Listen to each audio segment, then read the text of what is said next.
Зэг сайн бацгаана уу. Өнөөдөр та бүхэнд зориулж миний бэлдсэн кино бол Blink Twice хэмээх American thriller film байна. Гол дүр тоглосон хүмүүсээс онцлог нь гэвэл Coach Carter, Step Up Nick 2, G.I. Joe, 21 Jump Street, 22 Jump Street, Magic Mike гэх мэт нэлээд сонирхолтой олон инээдмийн драма төрлийн кинонуудад амжилттай тоглоод амтсан Channing Tatum хэмээх 1980 оны 4-р сарын 26-нд төрсөн 44 настай жүжигчин байна. Ер нь манай хүний тоглосон кинонууд тухайн үедээ санхүүгийн хувьд нэлээд амжилттай байсан юм байна. Дээр дүрдэгцэн кинонуудаас ихэнх нь нэг 30-40 саяар бүтээд 100 юм уу 200 саяын цэвэр ашиг олсон байдаг. Жишээ нь Step Up нэг 12 саяар бүтээд 114 саяыг олсон байх жишээ нь. Дараачих нь Step Up 2 17.5-аар бүтээд 160 сая долларын ашиг орлого олсон байна. 21 Jump Street 55-аар бүтээд 202 сая, 22 Jump Street бас л нэг 50-аар бүтээд 330 саяыг олсон. Тэгээд дараагийнх нь Magic Mike нь 7 саяар бүтээд бүр 167 саяыг олсон гэх мэт сонсоход л шууд жүжигчин ч юм уу кино найруулагч болмоор эсвэл ямар нэг байдлаар кино салбартай холбогдмоор санагдтал мөнгөн дүнгууд байгаа. Бас нэг сонирхолтой түүх гэвэл энэ киноны найруулагч нь The Batman кинон дээр Catwoman-ы дүр тоглодог Zoe байдаг. Тэгээ бүр сонирхолтой нь гэвэл Channing Tatum энэ хоёр 21 оноос болцдог байсан байгаа. Тэгээ 24 оны 8 сард энэ киногоо гаргаад энэ оны 10 дугаар сард салсан байт юм байна. За нэг иймэрхүү ховжив ярих юм ихтэй кино байна. Эхлэлийн хувьд гэвэл нууцлаг, зарим хүмүүс жаахан өөдгөртэй санагдаж магадгүй. Гэмт хэрэг төрлийн кино болохоор төгсгөл нь үнэхээр гоё төгсдөг. Жижиг сажиг юмнаас ч гэсэн өшөө авчих гэдэг зарим нэг хүмүүст бол 100% таалагдана гэж баттай хэлмээр байна. За ингээ бүгдээрээ тайлбараа эхлүүлцгээе. Маникюр хийдэг Фрида гэх нэгэн эмэгтэй утсаа ухаж байгаад арал худалдаж аваад тэндээ энгийн нэгэн хүн шиг даруухан амьдарч байгаа Slater King хэмээх нэгэн тэр бомтны ярилцлагыг олж үздэг. Үүнээс хэд хоногийн дараа Slater сайн үсий буйнич гэх юм уу нэг тийм үдшилэг зохион байгуулж харин Фрида тэнд нь найз Джессихийн хамтаар цагийн ажил хийхээр ирсэн байна. Манай бор бүсгүй Slater-тэй өмнө нь нэг удаа таарч юм ярьж байсан болоод тэрүү дахин нэг удаа тэрнийг харахтаа ухаанаа алдсан мэд тэрэнд дурлцдаг. Үдшилэг дээр зөөгч хийхээр ирсэн Фрида доглоод байгаа сэтгэлээ яаж чадахгүй байгаа болохоор найз Джессигийн дагуулаад тэнд өргөдөж ирсэн зочид шиг харагдахын тулд хувцсан солиж өмсөн. Харамсалтай нь Фрида өндөр өсгийгээр тийм сайн явж чаддаггүй болохоор хэдий өөртөө амар итгэлтэй харагдаж байсан ч хаалгаар орсон даруйдаа л шургачаад унчихдаг. Гэхдээ манай бүсгүй энэ үйл явдлаараа Slater-ийн нүдэнд өртөж чадна. Эвгүй байдалд орсон хөөрхөн эмэгтэйг Slater татаж босгоод сэтгэл зүйчтэйгэн танилцуулдаг. Дараа нь тэр манай хоёр эмэгтэйг өөрийн хүрээллийн баян нэр хүндтэй найзуудтайгаа уулзуулж нэг ширээнд хамтдаа сууцгаа. Цаг хэд болж байгааг ч мэдэхгүй Фрида Джесс хоёр ойрын хэдэн жилдээ инээж хөгжилдөж байгаагүйгээрээ зугаацдаг. Slater ч гэсэн манай бор бүсгүйг хараанда аваад амжив. Өдөршлиг дуусч тарах цаг болоход баян залуугийн туслах төхөж ирээд арал руугаан буцах цаг боллоо. Онгоц манд хүлээж байна гэж хэлдэг. Бие биенээсээ салахыг огт төсөхгүй байгаа нь ил тарагдах учраас Slater гинэд гүйж ирснэ. Та хоёроор нь бид нартай хамт манай арал руу цугтаа явбал яасан юм бэ гэсэн санал тавьдаг. Ингээд 2 цаг ниснээ эцэст манай баат руу тансаг зэрэглэлийн харшны өмнө хөл тавьцгаана. Slater-ийн туслах Stacy гэх эмэгтэй байшин руу орохын өмнө энд ирсэн хүн болгоны утсыг хураах дүрмтэй гэж хэлээд нөгөө хэдийн утсыг бүгдийг нь хурааж авдаг. Залуу тэр бомтон Фридаг өөрийн биеэр байрлах өрөөнд хүргэж өгнө. Манай бүсгүйч сайхан тухлаж аваад усанд орох гэж байгаад досгуур дээр тавьсан нэх гоё үнэртэй усыг олж хараад тэндээс нь дүрхчихдэг. Тэгээд бас шүүгээгийн уудлаж байгаад хэний ч юм бэ уруул өнгөлөгчийг олж харна. Гэхдээ түүнийг хайчихдаг. Яг энэ үед манай бүсгүйн ард нэг хөгшин эмэгтэй ирчихсэн их л танимхаарч улаан туулаахан байна. Чи минь сайн байсан биз дээ гэхин тэр. Тэнд ирсэн бүх эмэгтэйчүүдэд ягаад ч юм бэ цаанаас нь ижилхэн цагаан өнгийн юбг харшил зүүлгсэн байдаг. Джесс өдөржингөө тамхи татаж асаагаараа хэнийг нь зээлдүүлнэ. Slater бас электрон тамхинаас огт салгахгүй хаа явсан газраа түүнийгээс орж байгаа харагд. Тэдэндээ суурсан Сара гэх эмэгтэй эхний өдрөөс өөл бусдаас онцгорч хэдийгээр Scotty гих залуутай тэнд цуг ирсэн ч гэсэн залуу тэр бомтон Slater руу байн хандарч сэтэн хайж байгаа нь анзаарагдана. Фрида ч гэсэн яа зүгээр байх уу тэдний хооронд гал асгаас өмнө Жимсэнд хаахаж шохоорхоод байсан залуугаан өөрийн хайр яндаан авч үлдэж чаддаг. Slater зөвхөн өөрийнхөө эдлэнд л ургадаг зэзэгсийг Фридад үзүүлнэ. Энэ зэзэгсийн тусламжтайгаар өнөөх угаалгын өрөөнд байсан үнэртэй усыг хийсэн болж таарна. Slater эдлэнтэх бас нэгэн сонирхолтой дүрм гэвэл хортой хоргүй хамаагүй бүх могоонуудыг устгах. Тэр бомтой үүнийг аюулгүй байдлын үүднээс хэмээн бор бүсгүй тайлбарладаг. Ингээд орой болоход манай бүсгүйчүүд урдын адилаар яг ижилхэн даашинснууд өмсчихсөн орой хоолны ширээний ард сууцгааж байна. Энэ үчин зоогийг Коди гараан гаргаж хийсэн ч таран том хоолны дэглэн барьж байгаа болохоор зөвхөн өндөг идэж слайдер харин шүүрхийн мах идэхгүйгээд хажуу тийш нь холдолд. Үүний хажуугаар Фрида ярианда болоод даашинзан дээрээ улаан вино асгachна. Яг энэ үеэр нь Вик гэх нэг залуу өөрийнхөө тухай ярьж эхлэхэд тэрний жигчийн хуруу байхгүй байгааг бүгд анзаардаг. Эсэг хугацааны дараа оройн зог дуусахад хийх юмгүй болсон баячууд харт амиг хэрэглэж хөөгжилдөцгөөж эхэлнэ. Бүгд л илэрж балааран сонин авирлаж байх хооронд тентхийн хамгаалагч Стэн чимээгүйхэн л холоос ажиглан зогсдог. Шаваага хантал инээж асан Фрида орондоо орж унтахаар хэвтэл тэрний даашинзэн дээрх толб хажирхалтай сонин байдлаар алга болчихсон байхан тэр. Маргааш өглөө болоход Фридагийн толгооноос могоо барьж байгаа хөгшин эмэгтэй талаарх бодол салхаан байждаг. Өөнөөс хойш өдөр болгон адилхан байдлаар өнгөрч шөнө найрагтаж өдөр нь шараан тайлсаар хэдий их хугацаа өнгөрсөн гадаад ертөнцид юу болж байгаа талаар хинэнж ямар ч төсөөлөлгүй болсон байна. Өдөр болгон Фрида усанд орсныхоо дараагаар өнөөх сайхан үнэртэй усаад үрхэж орондоо орд. Нэг удаа слайдер Фридатай юм ярьж сууж байгаад нүднийхээ хажууд яагаад ийм том шарахтай болчихсон юм бэ хэмээн асуув. Бүшгүй харин энэ талаар юу ч санахгүй байна хэмээн хариулт. Тэдний харилцан яриа анх эхэлсэн сэдвээсээ 180 градус сазааж Фридагийн сэрэл хөдлөн слайдерыг авч орондоо орох гэдэг боловч слайдер гэнэт би маргааш чухал ажилтай явж унтлаа гэд тэндээс холдно. Өглөө болоход Фрида гартаа слайдерын вебийг атгахчихсан сэрдэг. Сонирхолтой юм да гэд алгаа нэгэд үзтэл ягаад ч юм бэ тэрний хумсны завсруудаар хэрд огчсон байна. Хэсэг гайхад сууснаа манай эмэгтэй слайдерын вебийг эргүүлж өгөхөөр тэрний өрөөнд орж ирдэгч залуу тэр бомтонтой хамт сэтгэл зүйч нь гараад ирдэг. Фридаш тэр дороо их л танимхаарч би чамайг санаж байна гэж хэлэхэд сэтгэл зүйчийн царай ховсгийн өөрчлөгдөж хэлэх үг гацхад Фрида араас нь яагаад дээ нөгөө үдшилэг дээр хэмээн үгэн гүйцэдэг. Стейси сэтгэл зүйчийн утсыг эргүүлж өгөөд улаан торон дотор тэрэнд ямар нэгэн онцгой бэлэг атуулаад арлаасаа үдэж өгнө. Джесс өөрийнхөө асуугаарыг арай гэж хаа нэгтэйгээс олж авна. Харин Коди энэ үеэр өөрийнхөө нилээд үнэтэй авсан Япон хутгаа гээжгсэн тэрүүгээр нэг хайж гардаг. Слайдер Фрида хоёр цагийг үргэлж хамтдаа өнгөрүүлж энэ арлаас хизээ явах талаараа ярилцсан суув. Слайдер манай бүсгүйд хандаж чи хизээл бол хизээ хүссэн цагтаа энтхийг орхиж болно гэж хэлдэг.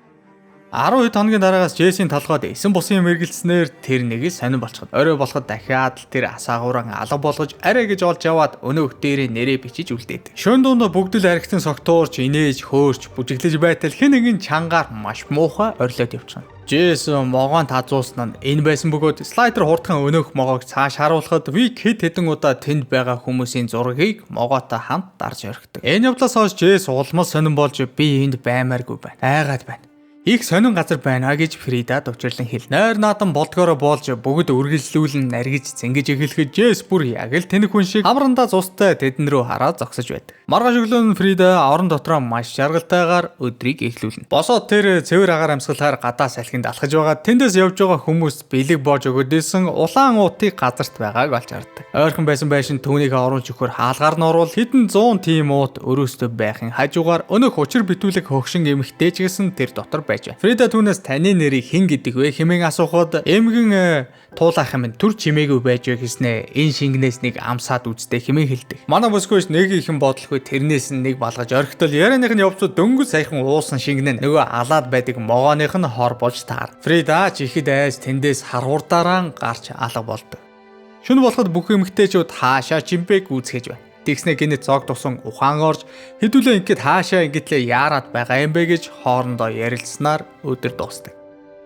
Өглөө болоход Фрида энэ хутгийг хаа нэгтээ нуучхыг гэж ярьжсэн Джесс найзынхаа зүгдэлсээр сэрнэ. Тэрний хомсны завсар дахиад шороотой тэнд байгаа эмэгтэйчүүд бүгдээрээ л их л ядарсан байдалтай харагдцгаад. Лукасын нэг нүд хөхөрчихсөн, Сарагийн гар нь бас хөхөрчихсөн, нэг л сэжиг бүхий. Тэгээ дээрэс нь хинч юу ч санахгүй нилээд баргар амтад бодол давтан сууцгааж байна. Өнөөдөр тентхэн залуус ирчүүдээрээ нэг хоногийн хугацаатай заагсанд явах гэж байгаа бөгөөд бүсгүйчүүд тэдний эцгүүд усан бассейны хажууд жаргаж өдрийг өнгөрөөхөөр төлөвлөдөг. Ингээд сууж байтал Фрида гэнэт тэрний хамгийн сайн найз Джесс бүхэл бүтэн 2-3 хоногийн турш харагдахгүй байсныг сая л анзаар. Тэндээсэн бүсгүйчүүд харин юун Джесс ямар Джесс би лав тийм хүн санахгүй байна. Чи зүгээр үү? Царай чин цонхор харагдаж байна гэхин тэр. Хамгийн сонирхолтой нь арал дээр байгаа бүх хүмүүс манай бор бүсгүй хайгаад дүрслээд байгаа найзыг нь огт сандаггүй. Тэрний байсан өрөө хүртэл өмнө нь хүн амьдарч байсан ямар ч шинж тэмдэггүйгээр Фридаг угтаж авдаг. Юу болоод байгааг ойлгохгүй сандарч балмагцсан Фрида тойлны өмнө зогсож байгаад өнөх Кодигийн хайгаад байсан үнэтэй Япон хутгийг нь тойлны араас олно. Өөнөөс төд удалгүй Сара манай бүсгүй дээр ягаад ч юм бэ хүрээд ирдэг. Тэр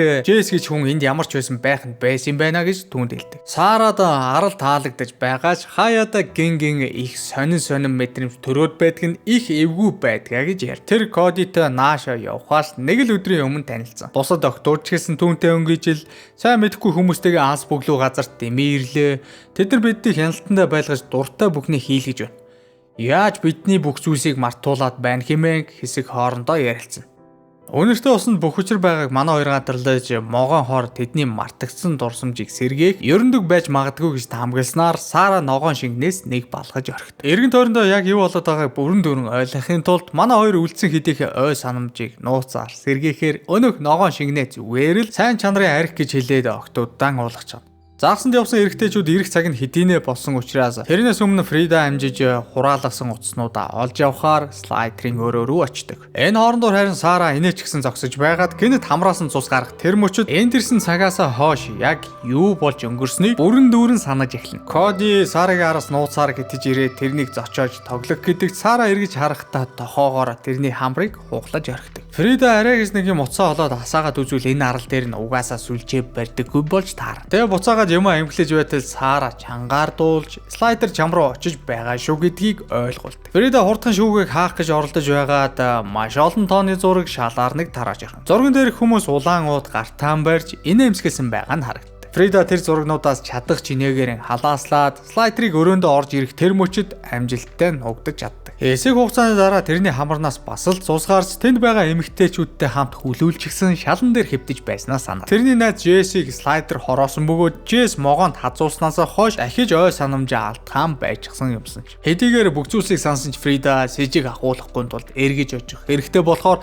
Саратай хамт урдын адилаар юу ч санахгүй байгаа дүр үзүүлдэг. Тэд арай гэж нулимсан гаргацэлгүй зайлгэж бусдын нүдэнд жаргалтай харагдахыг хичээнэ. Оройн зогны үеэр Фрида нөгөө цагаан хувцас өмсчихсэн сууж байгаа дахин нэг үчийн талаар санд. Эрэгтэйчүүд өөрсдийн сонгож авсан нэг бүсгүйгийн модноос үлээд толгоодон орж ирсэн бүхний хөөрхий эмэгтэйтэй хийн. Харин Лукас гэх залуу энэ бүхнээс татгалзаж эн чинь буруу гэж хэлснээр нүдэндээ зохиусан юмсан ч. Фрида ч гэсэн тэр орой гар хөлөн хүлээлчихсэн амар шөөгээд гуйжсан байж байдаг. Тэдний хувьд энд байгаа эмэгтэйчүүд хүн биш амьтад. Лукас ч гэсэн тэр оройны явдлаас болоод эмэгтэйчүүдийн тоонд орж нөгөө хэдэн хөөрхий залуугийн ой санамжийг орой болгон арчдаг болсон байна. Сара Фрида хоёр алуурчдтай хамт юу ч болоогүй юм шиг удаан жүжиглэж чадахгүйг ойлгосон учраас босож бүжиглэмээр байна гэж хэлээд энэ хоорондоо тэд гартаан таарсан өөрсдийгөө хамгаалж болох зүйлсээ эргэн тойрондоо нууж эхэлдэг. Энэ үеэр Бостон Джейсон тэдний энэ бүжгийг дагаад бүжиглэн. Камилагийн уух юм дууссан болохоор нэмж арх авчирхаар тэндээс хэсэг олно. Энэ мөчөд тэрний хамарнаас цус гарснаар бүсгүй бүгдийг эргээд санчдаг. Тэр дотроо маш ихээр уурлаж нэг ч үг хэлэлгүйгээр буцаж ирээд өөрийг нь орой болгон дураараа доромжилж байсан Томыг хайр найргүй хутгалж эхэлнэ. Сара ч гэсэн нууж амтсан штопорон гаргаж ирээд Кодигоос өшөөгөн авч гарыг нь хатгачихдаг. Шаргал өст эмэгтэй харин зурагчин Виктэй асуудлаа ярилцахаар дөхөж очино.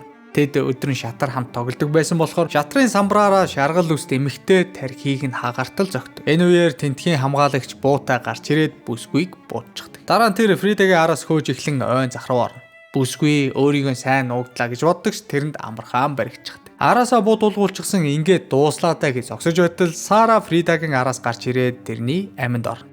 Вик үхээгүй ч ухаангүй болсон байна. Лукас харин юу ч ойлгохгүй тэрүүгээр ганцаархнаа дороо эргэлдээд л байд. Камилагийн гар хөлийг слайдер хүлчихсэн газар твтүүлээд тэрний хоолойг нүцгэн хөлөөрөө бомилж ал. Дараа нь тэр Кодид хандаж чи энэ бүхний учрыг олоо гэд өрөөнөөсөө гаргад. Яг энэ үеэр слайдрын туслах Стейсигийн хамарнаас цусгаар тэрний ой санамж сэргсэн ч гэсэн өөрийн одоогийн байдалтай хинээс ч илүү сэтгэл ханамжтай байгаа учраас тэр Фрида саад болох гэж оролддогч бор бүсгүй хариуд нь Стейсигийн цээжинд хутга зоод. Энэ бүхний ард дуур Сара харин гар буутаа болчихсон Кодигийн хажууд гарч ирээд тэрнийг цааш нь харуул. Фрида өөрийнхөө урт үстэй бас хумсан дээрээ улаан туулаатай зургаан олно. Тэр өмнө нь энд ирж байснаа санахгүй байгаа ч юу болоод өнгөрсөн талаарх төсөөлөл тэрэнд одоо байгаа. Слайдрын гэрийн хаалга дуугарч хин нэгэн тусламж хүсэж ойрлоход Лукас тэсгэл алдаад хаалгаан онгойлгочихд. Тэгтэл Сара шууд л Лукасыг буудаж унгаа. Фрида харин хутгаан алдаж слайдрын барьцаанд орчихд. Бүсгүй өөрийгөө хамгаалах гэж жижигхэн баримлаар тэрний толгоор зогтөгч хүчний хувьд илт дутуу болохоор